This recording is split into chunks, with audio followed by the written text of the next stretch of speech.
Começando ao meio-dia, sejam todos muito bem-vindos. Está começando mais um Webinar Series da semana de Radiologia GE Healthcare. É um evento 100% online com mais de 30 vídeos exclusivos. A gente já tem mais de 4.000 inscritos desde o lançamento. E o tema de hoje, gente, a gente vai abordar um tema de extrema relevância, especialmente agora nos tempos atuais.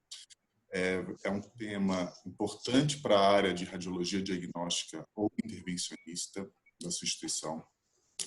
Foi publicado no dia 20 de dezembro de 2019 a RDC 330, que tem o objetivo de modernizar a antiga portaria 453 de 1998 do Ministério da Saúde, que regulamenta os requisitos sanitários para o funcionamento de serviços de radiologia, e que estava vigente há mais de 20 anos. Então, podemos considerar isso como um marco regulatório. Então, assim, de forma resumida, essa RDC se aplica a clínicas, hospitais e demais serviços, seja ele público ou privado, civil ou militar, tá? Que prestem serviços de radiologia diagnóstica ou intervencionista. Obviamente tem impacto naqueles que fabricam e comercializam equipamentos de radiologia e instituições de ensino e pesquisa. O objetivo desse webinar, gente, é ajudá-los a esclarecer as dúvidas sobre os requisitos de vigilância sanitária da nova RDC de saúde. Essas normas elas já estão vigentes, né? Então, novos serviços devem cumprir integralmente. Serviços já em funcionamento têm até 26 de dezembro desse ano para implementá-los. Bem, para esse tema, nós convidamos aqui Renato Dimenstein, atual presidente da ABFM, Associação Brasileira de Física Médica, que nos brinda hoje com o tema Gestão de Dose, como se adequar à nova resolução da Anvisa. Essa é uma oportunidade para abordarmos com mais profundidade questões como as questões das exigências da nova regulamentação. Obrigado, Renato, por sua presença aqui conosco. Na moderação, a gente vai ter, por favor, tragam as suas perguntas para nós. Aqui no Q&A, vocês conseguem visualizar esse botão. Por favor, ao longo aí do webinar, por favor, tragam as suas perguntas. Na moderação, a gente convidou a Caroline Paula, Clinical Marketing Leader de TC da GE Healthcare. Então, ao final da aula do Renato, a Carolina trazendo as perguntas de vocês. Obrigado, Carol. Prazer ter você aqui também. Bom, agora nós queremos saber dos desafios atuais. Responde para a gente. Qual é o principal desafio que a sua instituição enfrenta hoje? Que a gente vai colocando, olha, em tempo real, vocês vão observando aqui. Em relação ao cumprimento da nova resolução da Anvisa.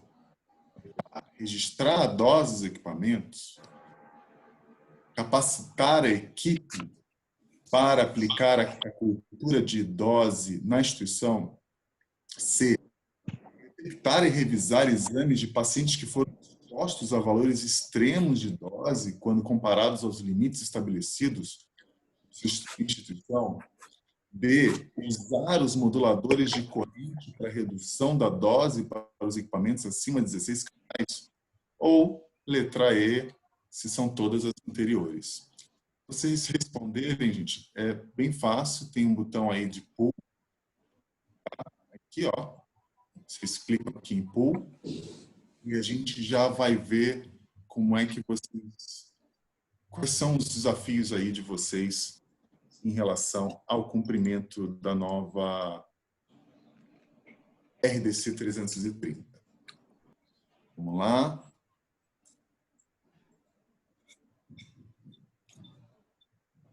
liderando aqui por enquanto com 33%. Bom, liderando aqui todas as anteriores, né, com 60%.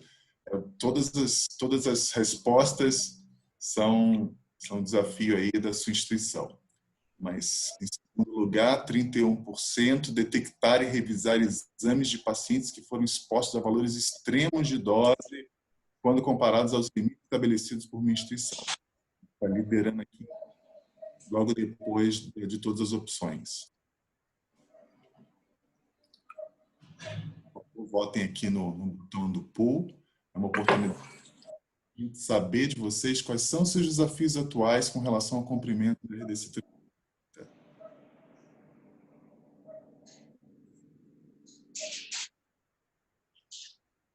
37% ainda.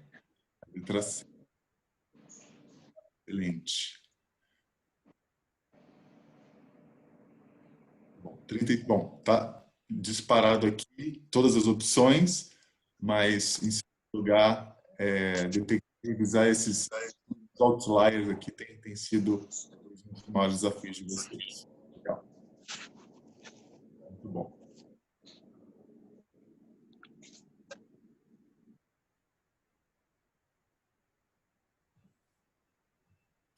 Por favor, gente, coloquem suas perguntas aqui, ó, no Q&A, por favor, e que ao final da aula do Renato a gente vai passar para vocês essas respostas, tá bom? Bom, só para finalizar aqui, aproveitar a oportunidade, né, para dizer para vocês que se vocês procuram aí uma plataforma que possa coletar, analisar automaticamente dados de dosagem de radiação e contraste em todas as suas unidades, independente da modalidade, independente de fabricantes, para permitir conformidade com a nova resolução, a GE desenvolveu o DoseWatch, que pode ser resposta para esses e outros desafios na gestão de dose de radiação ionizante em meios de contraste. Tá? Então, imagine vocês poder gerir os níveis de referência em diagnóstico, né, os DRLs, automaticamente com base nos parâmetros configuráveis, poder automatizar os relatórios do paciente com os parâmetros de dose adicionados ao relatório, configurar alertas para ajudá-los no melhor controle dos eventos adversos, poder também calcular a dose de órgão, a dose no feto, por exemplo, em pacientes grávidas, a dose de pico de entrada na pele, incluindo ainda o mapa 4D interativo, e além de poder melhorar e avaliar as práticas de todos os seus profissionais por meio de uma interface amigável e simples, ainda incluindo acesso ao PACS e a partir do sistema. Então, para quem tiver interesse em ver a demonstração de DoseWatch e conhecer mais sobre nossos programas de excelência em dose, por favor, me mandem um e-mail, leonardo.gross, gross@ge.com. Bom, pessoal, vamos sem mais delongas, vamos aqui com a aula do Renato. Renato já pode ir se preparando, trazendo aqui, eu vou finalizando. Fique à vontade para você já trazer a sua aula e que seja de bastante proveito para vocês.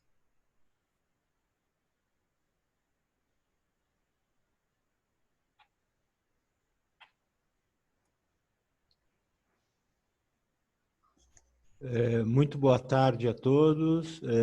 Queria agradecer a Leonardo e a equipe da Genolete pelo convite. Antes de iniciar, queria saber se vocês estão me ouvindo bem, Leonardo. Estamos sim, estamos te ouvindo bem. Ótimo.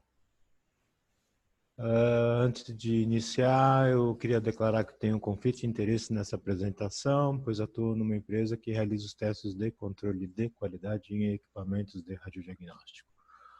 O primeiro ponto a ser trabalhado nessa RDC é os aspectos de qualidade de imagens, dose de radiação e segurança de trabalhadores em tomografia computadorizada. A RDC 330 estabelece parâmetros de avaliação, por exemplo, de equipamentos como tomografia, tem uma instrução normativa. E essa instrução normativa, ela estabelece adequação quanto à escala de contraste, uniformidade, ruído e resolução. A RDC não indica qual é o fantoma, mas indica quais são os testes. Esse é de escala de HU, uniformidade, ruído. E o que a RDC faz é estabelecer como parâmetro de avaliação dos equipamentos limites de tolerância para cada um destes parâmetros. A RDC 330 traz uma inovação que são chamados de níveis de restrição. Se o equipamento apresentar, por exemplo, para escala de HU da água um valor superior a 10, ele entra no nível de restrição e, teoricamente, não poderia ser utilizado. Uma segunda questão é que as RDCs estabelecem periodicidade semanais, anuais ou após medidas corretivas. Então, aqui é um phantom do fabricante, por exemplo, um teste de ruído, teste semanal, esse é o valor de referência, e esse, por exemplo, é quando está descalibrado o equipamento, então você tem que fazer medidas após os reparos, depois reavaliar o equipamento. Então, primeiro são testes anuais, testes semanais e medidas após corretivas.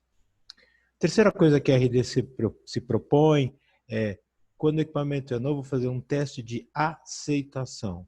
Testes quando da instalação, para estabelecer linhas de base para avaliação de desempenho ao longo do tempo. Então, você tem uma referência, uma linha de base de um teste, e aí você pode ver a degradação da qualidade, neste caso, um teste de baixo contraste. Neste caso, representava que o tubo de raio-x, no caso da tomografia,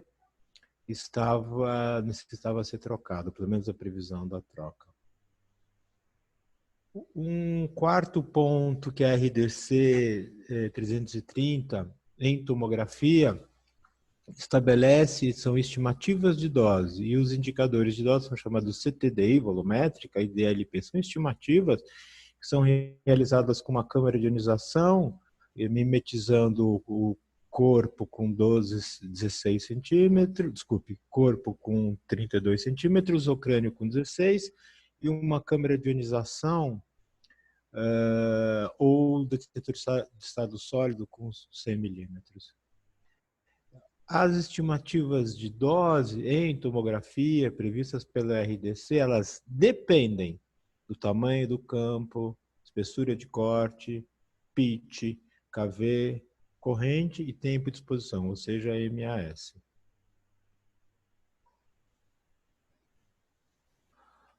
Nesse slide, a gente consegue verificar os valores limites de CTDI volumétrica, Computed Tomography Dosage Index, para equipamentos helicoidais, e a unidade em miligray. Aqui é no caso dos Estados Unidos, aqui no Brasil, 70 miligrays para crânio, abdômen e abdômen pediátrico. Particularmente, eu faço duas sugestões. A primeira é que façam avaliações para outros protocolos, por exemplo, de adulto, tórax. A segunda sugestão é que também meçam a DLP. Por exemplo, para exames de crânio, tem que usar um valor de máximo 1.200 para uma DLP, para tórax 400, para abdômen 500. Quer dizer, isso é um valor relativamente, por exemplo, que você usa uma espessura de corte muito fininho, por exemplo, no exame de crânio, TC de crânio, tem overlapping, superposição, e aumenta a dose, aumenta a varredura. Então, além da CTDI, eu usaria como indicador a DLP. Bom, como base da RDC, além de medir a qualidade da imagem, as RDCs recomendam reduzir as doses de radiação, elas só não dizem como. Então, aqui, uma das formas de redução da dose em tomografia computadorizada é colocar o paciente no isocentro, ou reduzir o campo de irradiação no Scout e dá uma redução expressiva da dose em tomografia computadorizada. A segunda estratégia para reduzir a dose de radiação é através do produto da corrente pelo tempo, o MAS. Quanto menor o MAS, menor é a dose de radiação, mas aumenta o ruído. Então tem que ter um equilíbrio entre MAS, dose e qualidade de imagem. Então eu vejo aqui. Então você tem que definir junto aos operadores e aos radiologistas uma redução de dose que dê uma imagem diagnóstica de qualidade satisfatória com baixa dose de radiação. O terceiro exemplo que eu tenho aqui foi cedido pelo Wilton Leão, uma imagem com 240 MAS e uma imagem com 30 MAS. Isso reduz substancialmente a dose.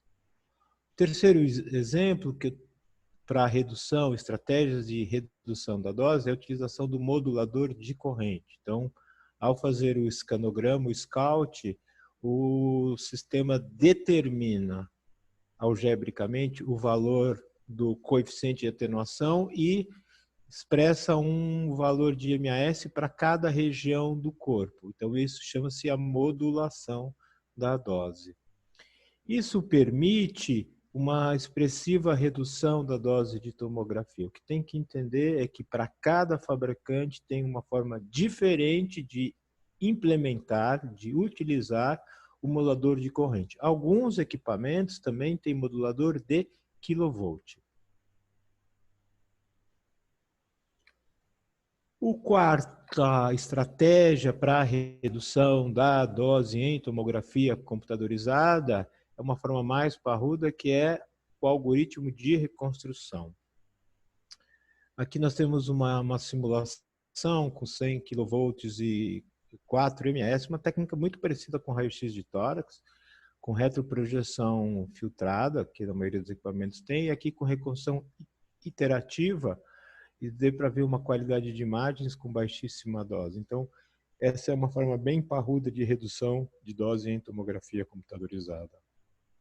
Aqui um outro exemplo de algoritmos de reconstrução, uma imagem com 12 millisieverts e mesmo paciente nas mesmas condições, com uma imagem de 3.4 millisieverts e tendo o diagnóstico por imagens. Uma quinta forma de redução na tomografia é a readequação dos protocolos de imagens. Aqui nós temos um fantoma antropomórfico. Aqui a reconstrução da imagem, e nesses pontos que eu estou mostrando, ele tem dosímetros OSLs, e aqui uma escala de contraste, de forma que foram feitas adaptações nos protocolos com uma redução expressiva na dose da reconstrução interativa em comparação à retroprojeção filtrada. O importante nesse slide, na verdade, é isso aqui, que isso é um trabalho conjunto do pessoal da engenharia clínica, dos médicos, radiologistas, representantes do fabricante e físicos, para poder montar uma metodologia, fazer as medidas de dose, e os radiologistas discutirem qual a imagem mais satisfatória para determinado protocolo. O sexto ponto, e é extremamente importante, é o treinamento das equipes para utilizar, para reduzir dose. Aqui um fantoma antropomórfico, ele foi cedido por empréstimo pelo Hospital Israelita Albert Einstein.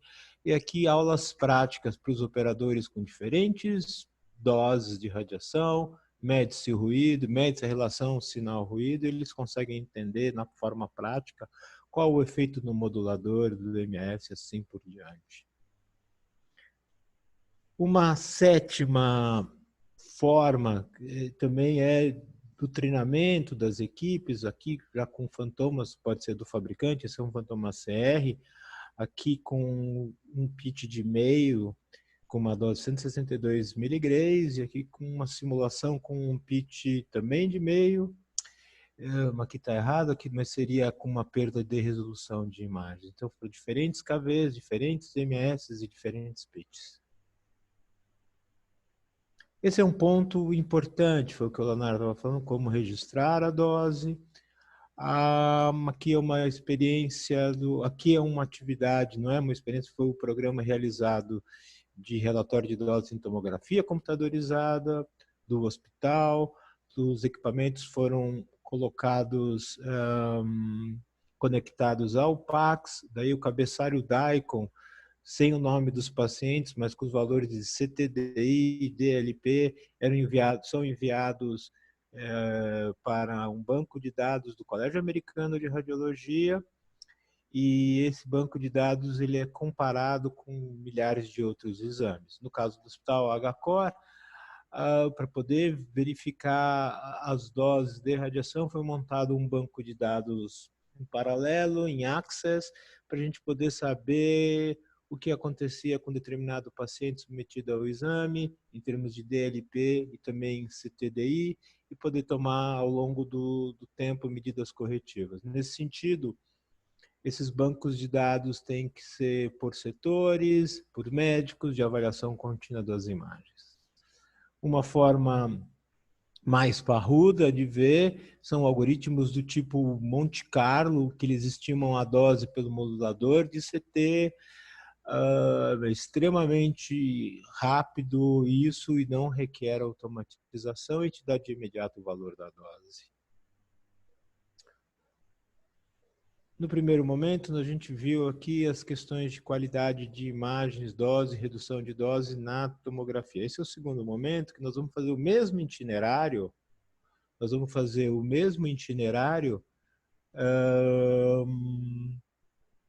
com relação ao raio-x.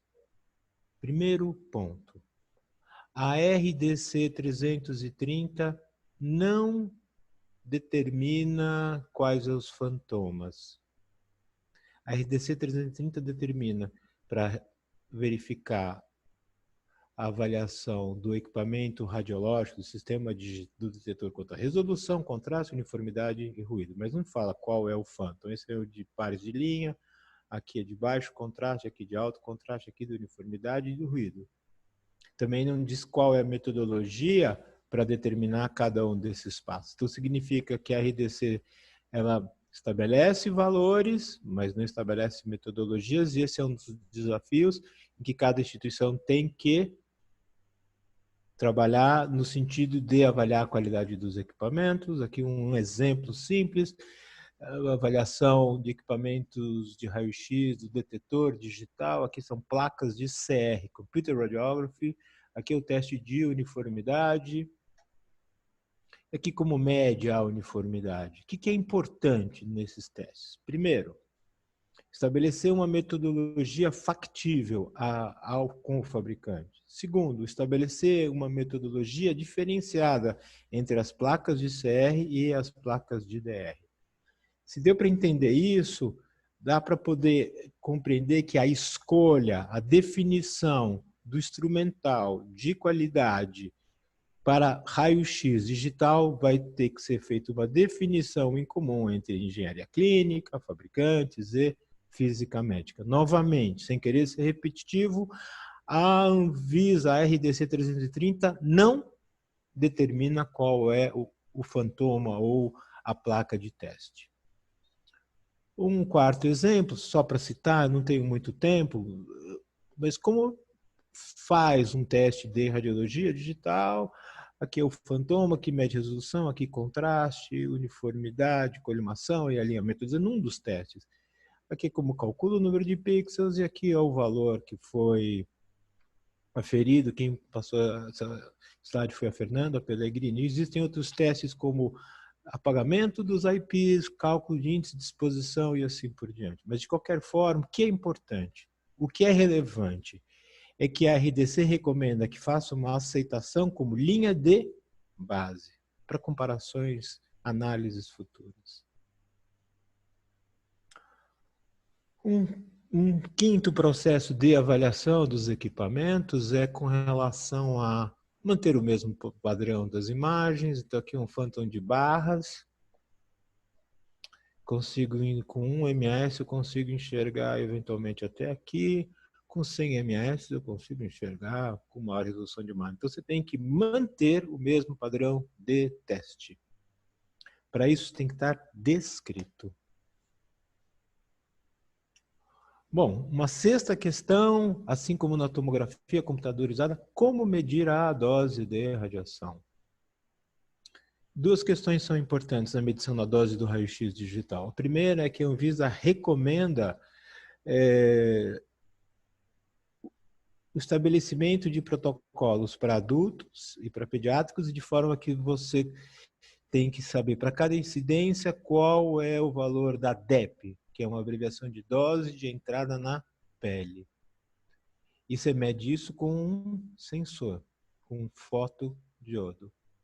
Que são melhores que as câmeras de ionização, porque não tem tanta influência de eletrônica, de ripple, de oscilação de rede. Então, essa é a primeira coisa, que é estabelecer protocolos de DEP, onde os exames e as incidências não podem passar de limites estabelecidos pela RDC 330. A segunda coisa que é importante é que a RDC 330 pede que, no monitor do equipamento do raio-x digital, tem o valor da dose, então você tem que checar o valor da dose com as medidas que você faz.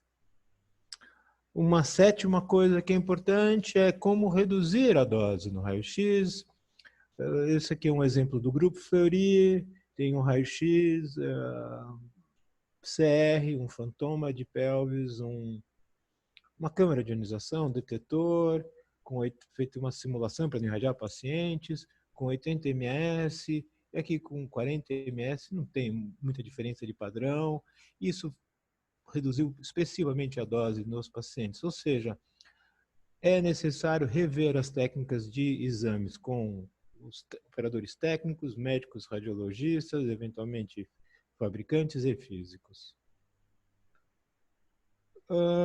Aqui é uma estratégia de redução de dose, quem forneceu foi o Henrique Manuel Lederman. A imagem da colimação, isso aqui é um boneco, proteção de ovário, aqui proteção de gônadas, e aqui é muito importante, que foi fornecido pelo Silas Carvalho, do Hospital Sabará, a necessidade de colimação das imagens radiográficas. Os sistemas hoje, eles dão uma falsa colimação. Depois de dispor, eles fecham a imagem. E normalmente, quando você abre o raw data, você vê que o paciente foi irradiado em regiões desnecessárias.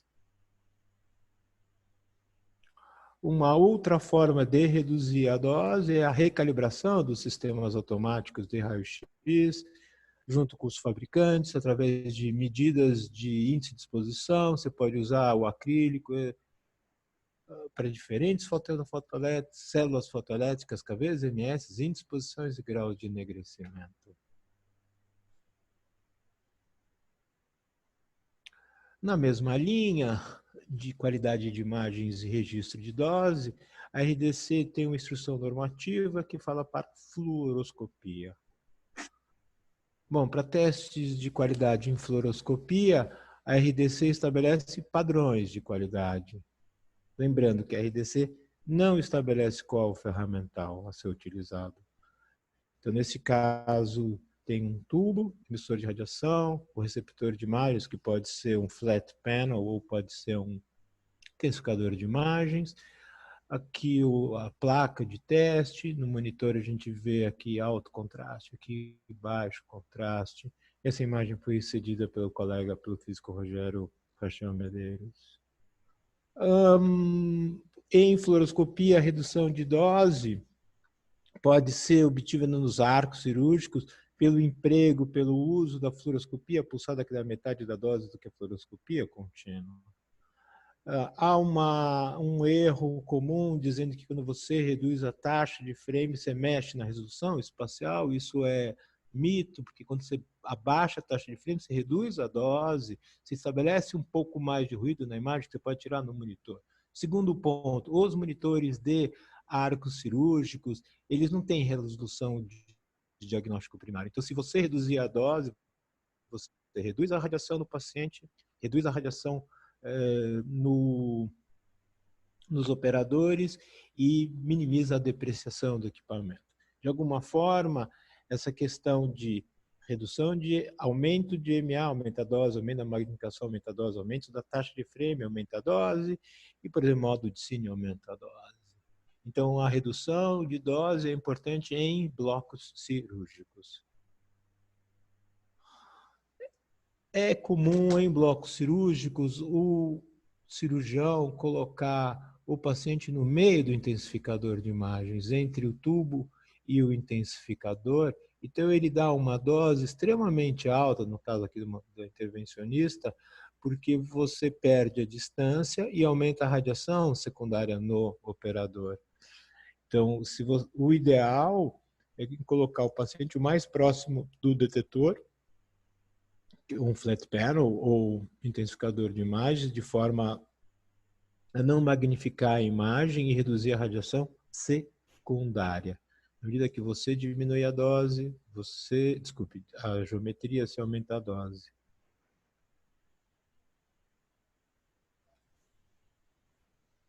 Bom, um quarto exemplo importante, mas em hemodinâmica e vascular, tubo de raio-x, o arco receptor de imagens, a mesa de exames, a RDC pede para a gente medir, tem que medir a dose de referência, no caso do médico intervencionista, a dose, produto da dose área que sai do tubo e a dose que chega no paciente, a dose na superfície de entrada do paciente.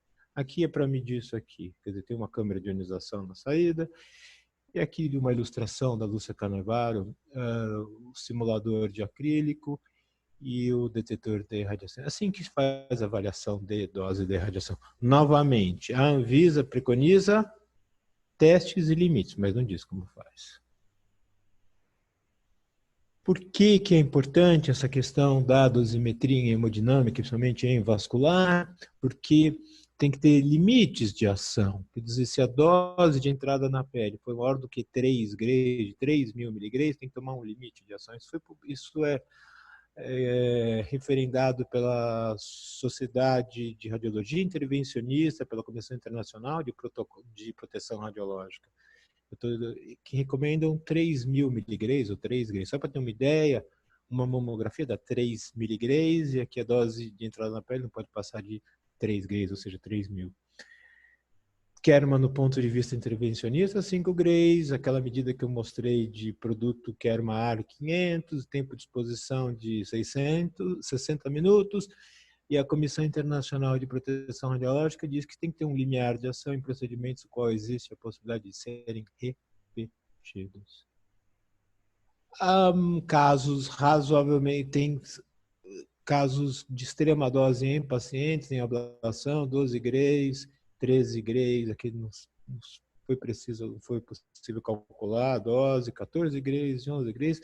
Então, a segurança do paciente de efeitos chamados de determinísticos, por exemplo, de uma dose excessiva na pele. Então, nesse sentido, é realmente importante saber qual é o valor da dose, aqui um algoritmo Monte Carlo, que consegue saber qual é a dose, um mapa de 4D, e quanto isso vai aumentando com o passar dos exames. Então, a gente tem todos os parâmetros de aquisição de imagens, de pico e assim por diante. Sobre o ponto de vista da RDC 330, é necessário manter a segurança dos trabalhadores, então o cuidado com os equipamentos de proteção, a guarda é importante para evitar a perda da integridade desses aventais de proteção.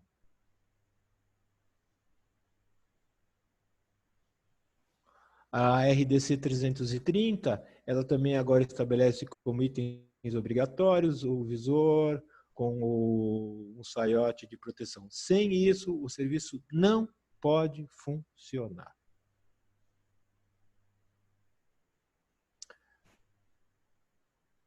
Uma outra questão da segurança do operador é treinamento. E esses treinamentos eles têm que ser muito pontuais para poder os operadores, por exemplo, o pessoal da enfermagem, entender que lugar mais seguro para ficar durante na fluoroscopia não é do lado do tubo, mas sim do lado do intensificador.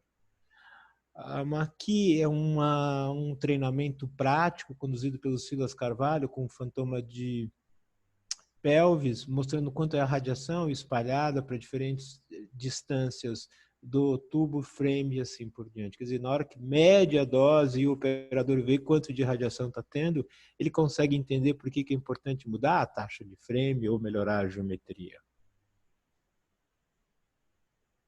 O primeiro que eu mostrei foi da tomografia, depois eu mostrei a RDC do raio-x, no terceiro momento da fluoroscopia. Agora vamos mostrar muito rapidamente o que é a da mamografia. Uma série de testes são preconizados em mamografia: CNR, uniformidade, resolução, luminância, artefatos, manejos e calibrações. Para ter uma ideia do que é isso, aqui é uma imagem do Phantom 50% glandular, 50% tecido adiposo. Você faz medidas no ImageJ, no próprio comando do equipamento, e você determina esses parâmetros, que é a relação sinal-ruído ou relação contraste-ruído, assim que mede a qualidade da imagem. Como mede a dose, no caso, você tem que ter um fantoma, e você tem um detetor, que pode ser uma câmera de ionização, um detetor de estado sólido.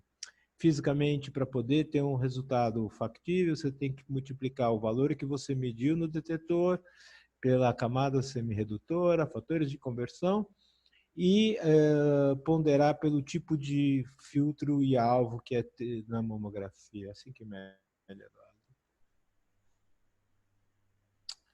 Bom, o que tem de novo e de desafiador na RDC são de radiações não ionizantes. Agora, a RDC 330 estabeleceu alguns critérios de qualidade e de segurança. Esse é o penúltimo dos critérios que eu estou falando, de ressonância magnética.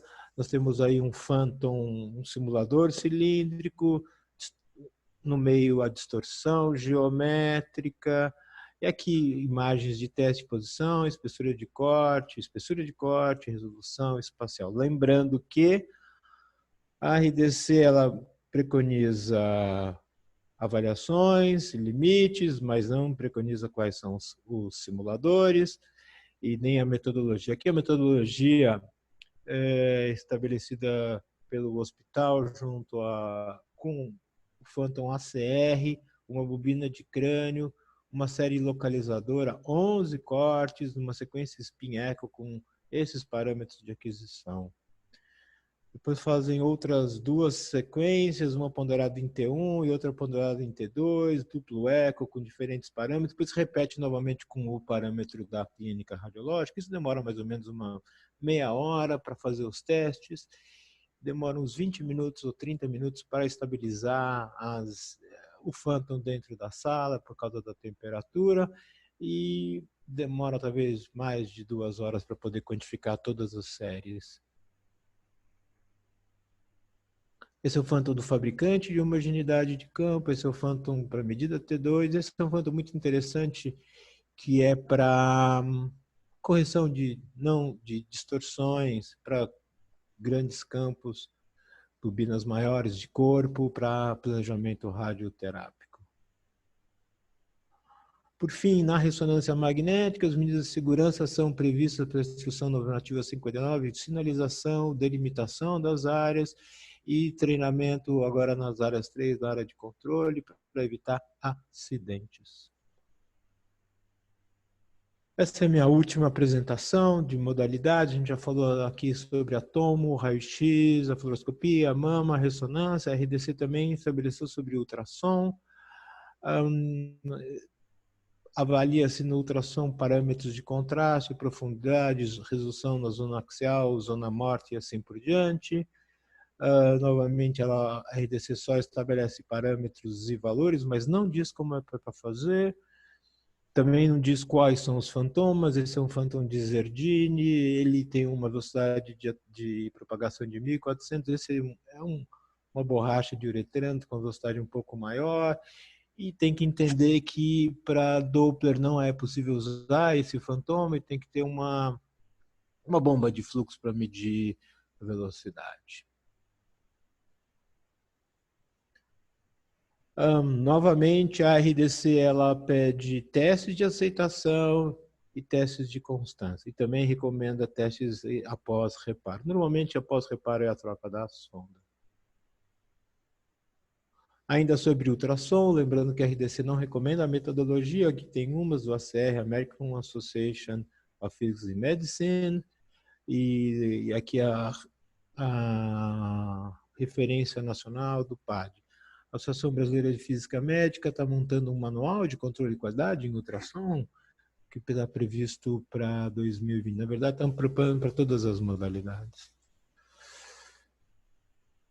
O último desafio é que a RDC ela exige a verificação de monitores quanto à luminância.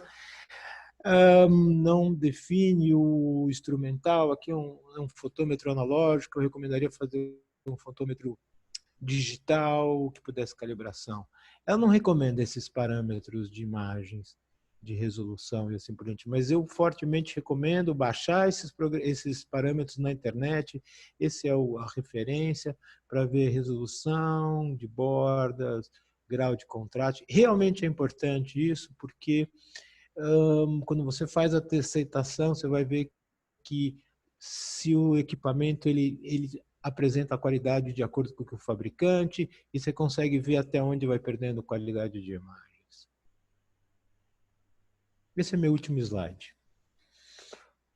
Bom, quais são os desafios na implantação da RTC 330? Ela exige uma série de testes de controle de qualidade, ela estabelece limites de tolerância e de restrição, no entanto, não indica metodologia de avaliação. A RDC 330 também não indica instrumental a ser utilizado. Portanto, os desafios da RDC 330 são esses. De que forma poder avaliar a qualidade, limites de tolerância e poder aplicar as normas de paciente de medidas de dose com radiação ionizante. Eu espero nesses minutos, ter dado um panorama para todos vocês. Gostaria novamente de agradecer ao convite do Leonardo e a todos vocês, meu muito obrigado pela atenção.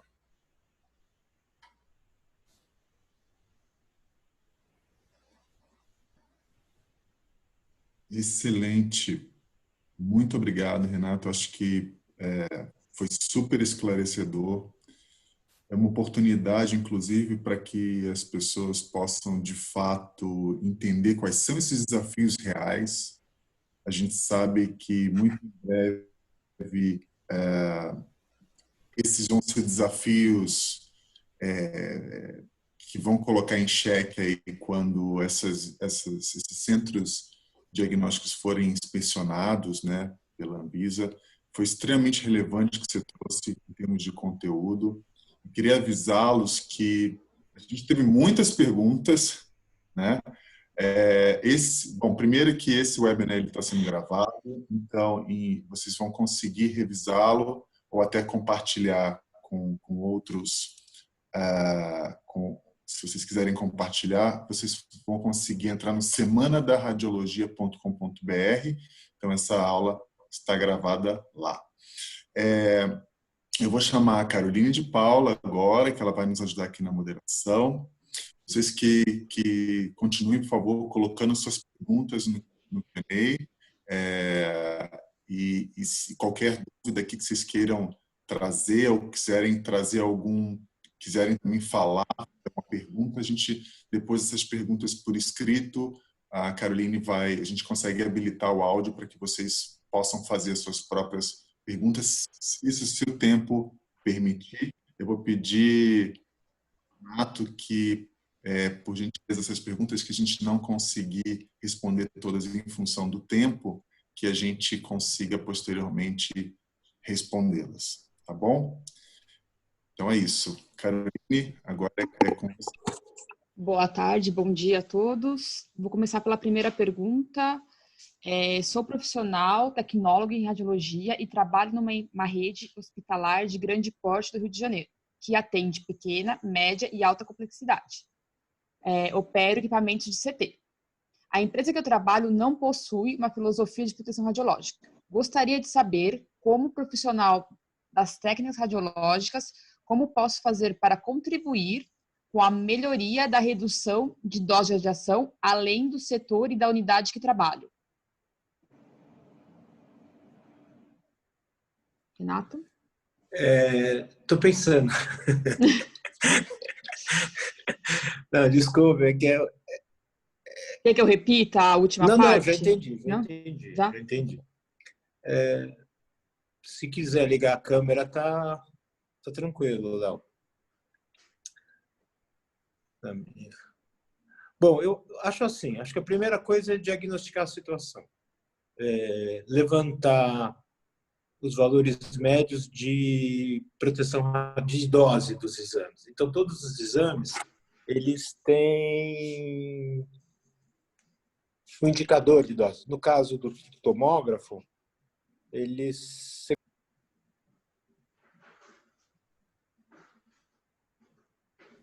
Consegue ver. Então, assim, tomografia de crânio não pode passar de 1.200 de DLP.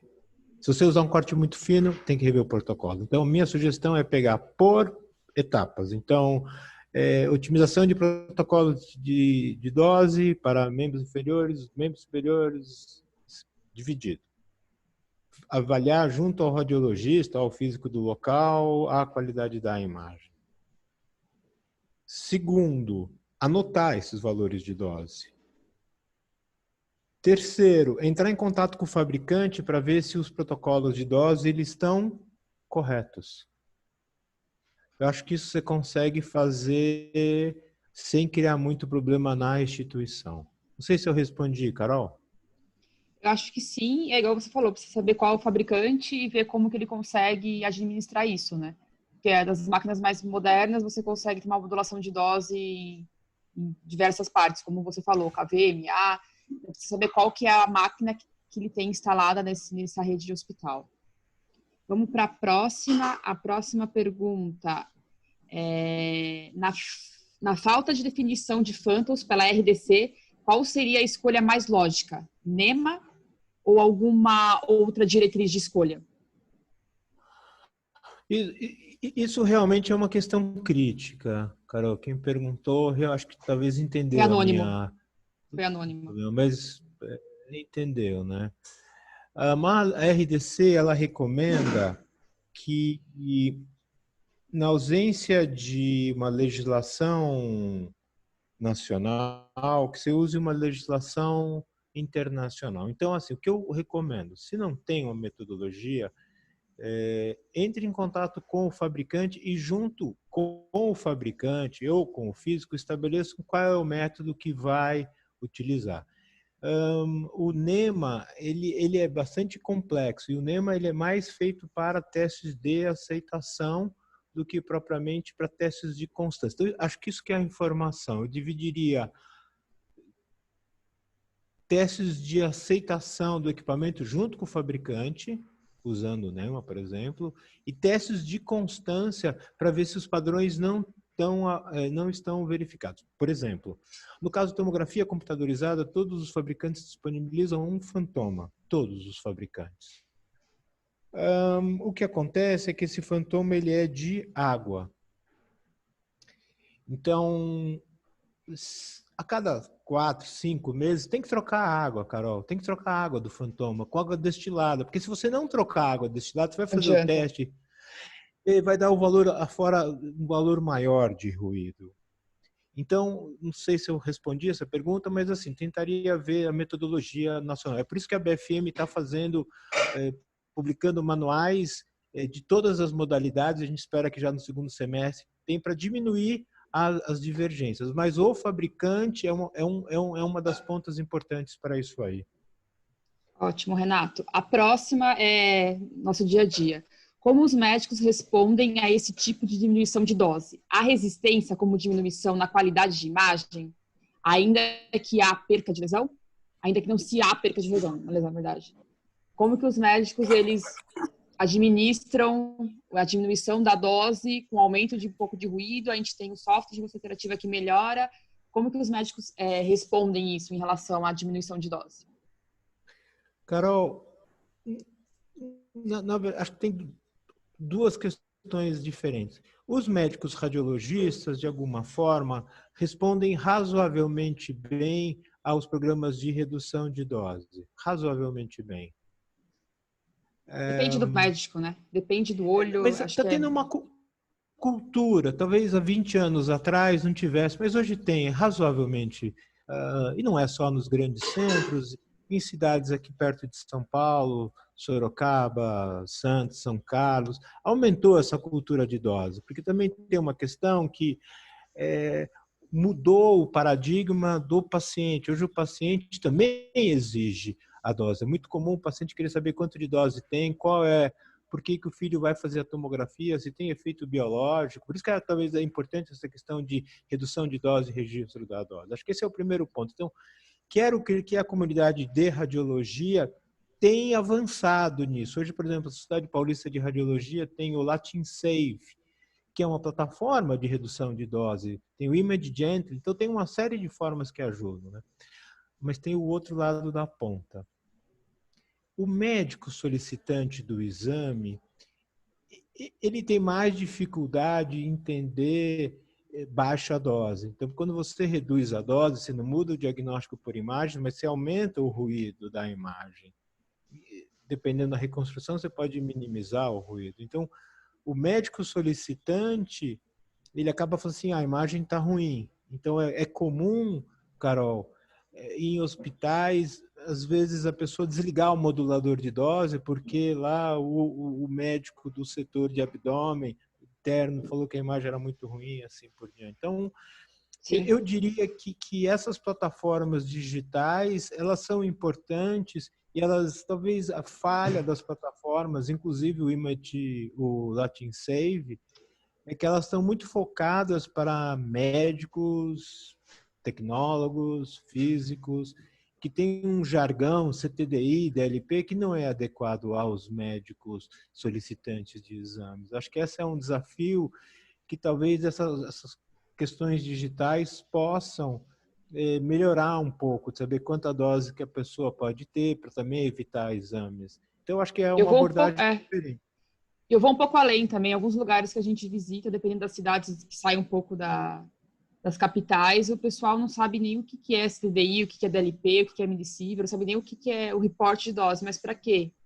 Então, depende também. Acho que assim, hoje em dia está muito melhor, igual você falou. Mas se for pegar de uns anos para trás, mas hoje em dia também acontece as pessoas não se preocuparem com dose e nem saberem quais são as configurações de dose que tem os equipamentos. Então, infelizmente... O Colégio Brasileiro de Radiologia, a Sociedade Paulista de Radiologia, tem incentivado bastante, tanto que na jornada sempre tem aulas para reduzir dose. Mudar a cultura não é muito fácil. Mas muitas vezes as pessoas nem vão aos congressos também, complicado. Na verdade, se você reduz aí 20%, 30% na dose no paciente, você também tem uma economia substancial no tubo dele. Tubo, exato. Vida útil de tubo, você poupa tudo, né? Então, Diga. Não, eu ia fazer a próxima pergunta, não pode continuar, desculpa. Você ia perguntar se o Palmeiras tem título mundial, Carol? Não tem. Não. Não tem, me desculpe, não tem. O teu Noé vai ficar bravo, mas não tem. Eu lamento. Diga. A próxima pergunta, a pessoa está... Boa tarde, parabéns pela apresentação. Gostaria de saber como a RDC Anvisa trata equipamentos antigos que já não têm mais manutenção pelo fabricante. Não atendem aos novos parâmetros de qualidade, mas ainda estão em uso. Isso acontece? Então, isso é um problema. Isso realmente é um problema. Porque ela não faz vigor. Então, assim, tecnicamente, eles não poderiam operar. Assim, tecnicamente. Mas num país que tem 5.745 municípios e quem faz a inspeção sanitária na ponta é o município, Carol, acho muito difícil bloquear um equipamento que não atenda às exigências da Anvisa, né?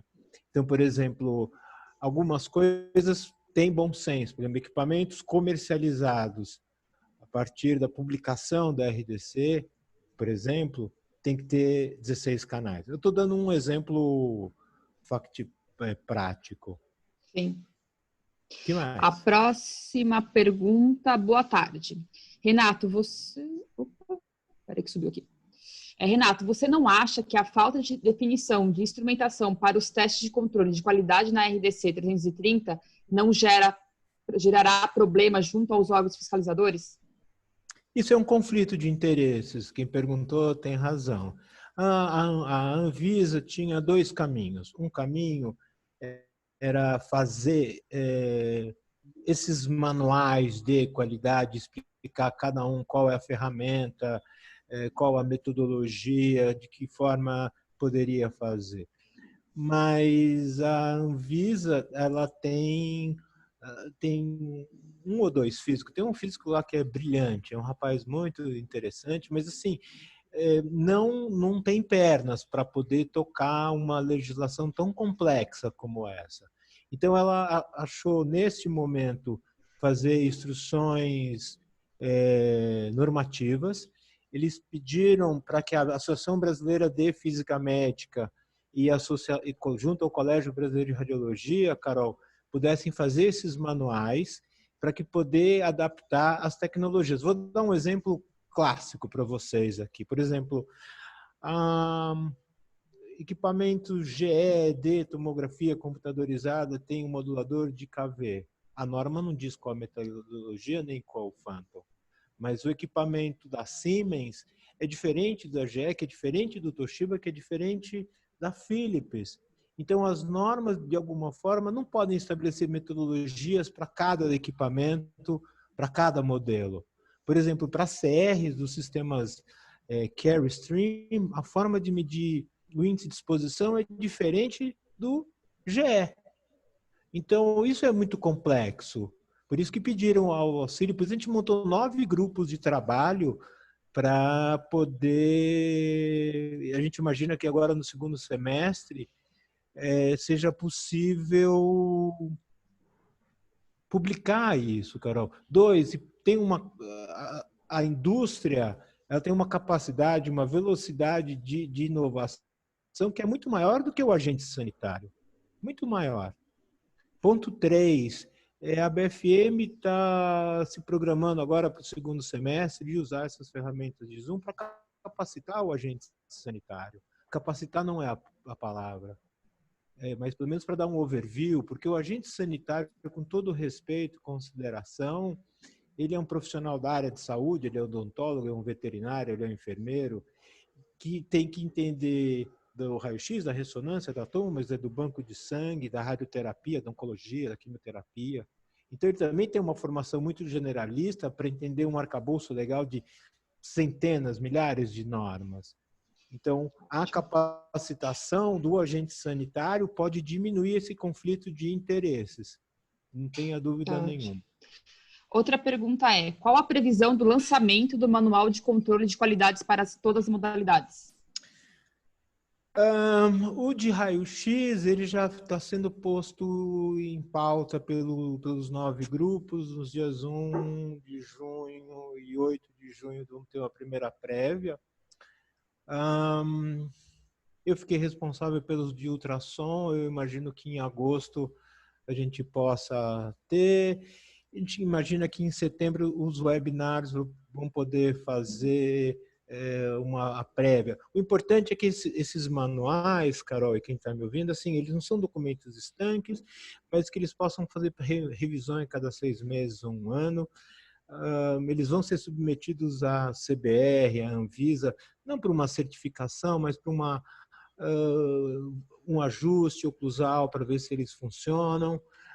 A gente imagina que, concomitante a esses manuais, Carol, que é necessário fazer um aprimoramento junto às escolas de física médica no país. Hoje já tem 16 escolas de residência de física médica, que é bastante, mas precisam ser adaptadas. Estamos fazendo reuniões com as escolas de física médica, fizemos um webinar para capacitar os físicos para fazer essas atividades. A RDC, ela fala assim, olha, tem que ser um profissional certificado, mas não diz quem. Então, a BFM tem um processo de certificação em separado radiodiagnóstico, medicina nuclear e radioterapia. Desculpe se eu estou falando muito rápido, mas Não. a certificação, porque não é simples, Carol, mexer com todas essas tecnologias. Acredite, Sim. não é simples. Eu diria, passando a bola, retornando para você, você é uma profissional da área de biociência, que você sabe mexer de tomografia, não é isso, Carol? Exato. O seu background, a sua formação, o seu treinamento não foi em ressonância magnética. Então, tecnicamente, legalmente, você não tem habilidade, conhecimento, atitude para trabalhar em ressonância magnética. E a mesma coisa é na física médica. Então, precisa ter esse processo de certificação. O problema, e desculpe se eu estou me exagerando muito no tempo, é que de cada 10 que fazem a prova da BFM, passa 1 ou 2. Então, é necessário rever esses processos de certificação, que não é assim. Eu vou fazer mais uma pergunta só. Infelizmente, a gente não vai conseguir fazer todas. Realmente, agora o número aumentou bastante de perguntas. Carol, eu vou deixar meu e-mail aqui. Se algum palmeirense ficou bravo, não tem problema. Eu vou fazer só a última pergunta, que é do Noé, tá? Aí depois tem mais 7 a serem respondidas. Excelente, Renato. Obrigado por sempre nos brindar com o seu conhecimento. Dúvida: como você vê o impacto para a realização dos testes de ressonância magnética? A RDC estabelece um mínimo de tempo para a adoção pelas instituições de saúde, visto que isso não era uma prática comum, a maior parte das instituições. Uma pergunta: os testes podem ser feitos pelo próprio cliente, com os phantoms que vêm com o equipamento, ou é necessário a contratação de uma empresa? Vamos lá, por partes, né? São 3 perguntas, na verdade. São 3. A primeira, por exemplo, padrões ACR são padrões mínimos de desempenho. Eles não são padrões que referem toda a qualidade, são padrões mínimos que abaixo disso realmente a máquina não pode funcionar. Segundo ponto, os fantomas dos fabricantes, via de regra, não contemplam todos os testes exigidos pela Anvisa. Terceiro ponto, os engenheiros das companhias ou físicos, eles podem fazer os testes de controle de qualidade em ressonância magnética, e faltou uma questão que equipamentos novos instalados hoje, eles têm que serem testados. Mesmo que a RDC ela entre em vigor em dezembro do ano, equipamentos novos de tomografia, ressonância, têm que ser submetidos a esses testes de ressonância. Espero ter respondido todas as questões, Noé. Muito obrigada. Quem vai fazer a última pergunta agora é o Leonardo, para finalizar, e as outras perguntas serão respondidas por e-mail. Desculpa. Imagina, eu vou deixar a todos que a gente não conseguiu responder. Tá. É verdade, Carol. Temos muitas perguntas e, assim, bastante elogiada a aula do Renato. Renato, tem uma última pergunta. Você comentou durante a sua aula muito, especialmente a questão desse mapa interativo, né, 4D, que você consegue analisar a entrada de dose, a dose na entrada da pele. Falando um pouco também sobre a questão do registro. E a minha última pergunta para você é como é que você acha que o DoseWatch, por exemplo, pode ajudar aos nossos a audiência que está nos assistindo agora nessa adequação com relação à RDC 330. Então, falamos também, né, do programa de educação, né, o Dose Education. Queria que você pudesse contextualizar e dizer um pouco para a gente nessa pergunta final aí. O que você acha que o DoseWatch pode ser aí uma ferramenta, um colaborador importante nesse processo de adequação da RDC 330? Leonardo, eu acredito que tenha um tripé aí de conhecimento, habilidades e atitudes, né? Conhecimento da tecnologia, habilidade de usar a tecnologia e atitude de usar com baixa dose de radiação, em todas as áreas de radiação ionizante. E conhecer a dose de radiação é um dos requisitos. O problema é como exportar essas doses, Leonardo. Assim, nós no HCOR, no caso da tomografia, tivemos muitas dificuldades, mas realmente demoramos muito tempo para poder fazer uma base de dados, para exportar os dados para o ACERC. A gente teve que mudar todos os IPs dos equipamentos, e com os fabricantes, e demorou, e daí a gente manda os dados. Então, assim, tem uma coisa de exportar os dados que é complexo, assim, né? Então, alguns estados como Santa Catarina, eles já exigem a determinação da dose de radiação dos exames em vascular. Eu diria, não sou um especialista em vascular, o Rogério, a Rochelle são físicos, e a Lúcia Carnevale tem muito mais experiência do que, mas muito mais mesmo experiência, mas o que eu recomendaria é, junto à Sociedade Brasileira de Radiologia Intervencionista, a começar a ter trabalhos de quantificação das doses de radiação. Recentemente, nós vimos aí processos de pacientes com lesões de pele, tem aumentado o número desses casos, e alguns têm acabam em tribunais com valores assim extremamente altos de indenização. Então, assim, é um paradoxo. Eu não sei se eu vou tentar explicar, mas é um paradoxo, Leonardo Carol, e quem está me ouvindo, que é a responsabilidade do fabricante é entregar o equipamento, basicamente. Entregar e dar um treinamento mínimo. Mas o uso, a responsabilidade é do serviço. Então, o serviço... Igual você falou, muitas vezes o serviço quer desligar a modulação. O serviço, dependendo do serviço público, por exemplo, é igual a gente dá o treinamento, a gente mostra como que faz, mas eu vou falar, é critério do cliente fazer o que ele quer da máquina, né? Porque a máquina, então, infelizmente, é do cliente. Então, eu acho, assim, a experiência que a gente teve no HCOR ali de dose em tomografia foi muito interessante, porque a gente começava a analisar os exames e daí via, olha, mas quer dizer, nós estamos falando de 100 mil exames por ano, não é pouco exame. Então, não dá para você, em 100 mil exames por ano, ir analisando um por um, não tem como. Nem que fique lá uma pessoa o dia inteiro, não consegue analisar as doses dos exames, né? Então, mas eu lembrava que no começo, às vezes, a gente chamava o doutor Hilton, falava, olha, aqui deu uma dose maior do que o previsto. Aí o Hilton levantava o arquivo do paciente, não que era a dose excessiva, a dose não tinha passado, mas assim, estava mais do que normalmente, a fase era maior do que o número de fases previstas pelo departamento. Aí a gente via que foi no final de semana, que isso eu tenho uns 4, 5 anos que a gente começou, mais, eu não sei, acho que uns 6 anos atrás que a gente começou a fazer. Então, no começo, os indicadores de dose, Leonardo, nos levantavam dizendo, bom, no final de semana estão pedindo mais de uma fase para exames contrastados, tal. Então, olha, é um indicador que tem que treinar o pessoal do pronto-socorro. São muitos fatores, não é um fator só. Não é um só fator. Porque, às vezes, também ele pede 5 fases. Quem está lá na linha de frente, eu não sou técnico, eu sou só físico. Também, se pediu 5 fases, faz. Então, tem uma questão cultural, assim. Eu acho que uma segurança do paciente, mas tem uma questão cultural que, na hora que você vê os dados, fica mais fácil de gerenciar isso, Leonardo. Sim. Não sei se eu respondi sua pergunta. Sim.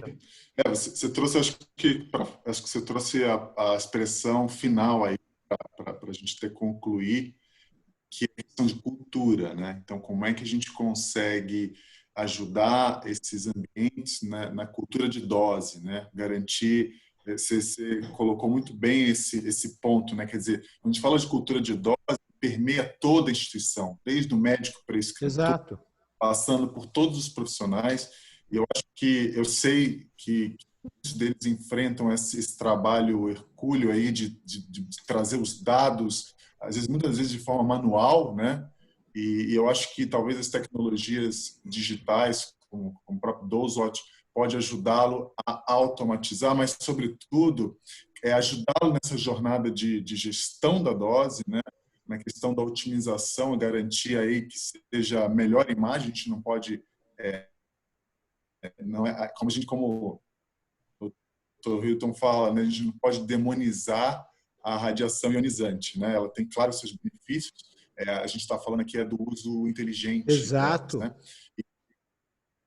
Exato, e tem aspectos econômicos. Exato. Então, assim, a cultura de dose...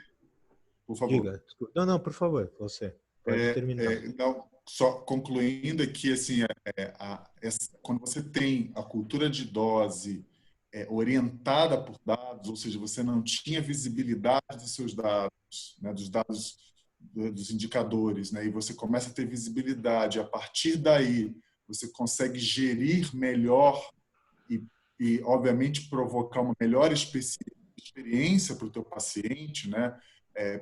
Padrões de segurança, mas, sobretudo, garantir que esse paciente está recebendo aí a menor dose possível, mas garantindo a qualidade da imagem e obviamente, o diagnóstico, né? Que é o objetivo central aí dessa questão. Mas muito boas as discussões. Muito obrigada, Renato. Imagina, eu agradeço, espero que todos fiquem bem aí, salvos. Um abraço a todos e uma boa tarde. Obrigada, Renato, de verdade. Obrigada, Léo. Obrigada a todo mundo. Obrigado a todos que assistiram, vocês acompanharam aí o Series Gestão de Dose, como se adequar à nova resolução da Anvisa com Renato Dimenstein. Espero que vocês tenham aproveitado bastante essa sessão e, por favor, no site semanadaradiologia.com.br vocês vão ter acesso a esse webinar gravado, tá bom? GE Healthcare Imagination at Work. Oferecemos aí as melhores tecnologias médicas, software e soluções em biotecnologia que estão transformando a saúde. Obrigado pela participação de vocês e boa tarde a todos.